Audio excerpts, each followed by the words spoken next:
Hai semua, dalam video kali ni kita akan buat charging Realme 5 Pro. Kali ni kita akan tengok daripada 0% ke 100% berapa lama Realme 5 Pro mengambil masa untuk charge.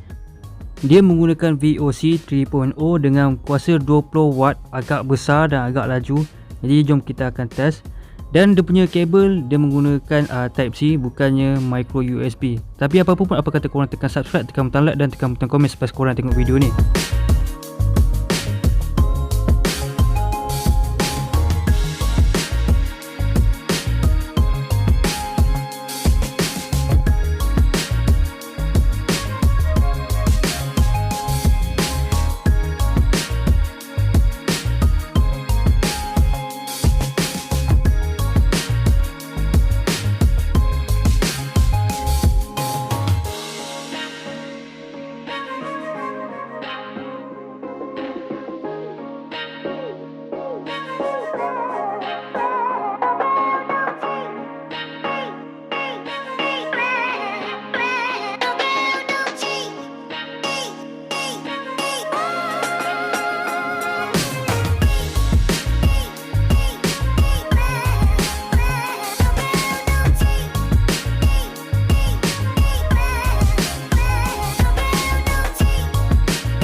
Jadi charge full dia adalah sejam 12 minit. Korang tengok, sejam 12 minit daripada 0% ke 100%.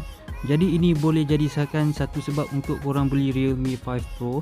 Saya sarankan memang korang patut beli Realme 5 Pro, jangan beli Vivo S1 Pro. Memang beli Realme 5 Pro. Okey, sampai situ je video untuk kali ini. Apa kata korang lagi sekali? Apa kata korang tekan butang subscribe, tekan butang like dan tekan butang komen selepas korang dah tengok video ni. Dan saya akan jumpa korang pada minggu hadapan dengan video yang lain.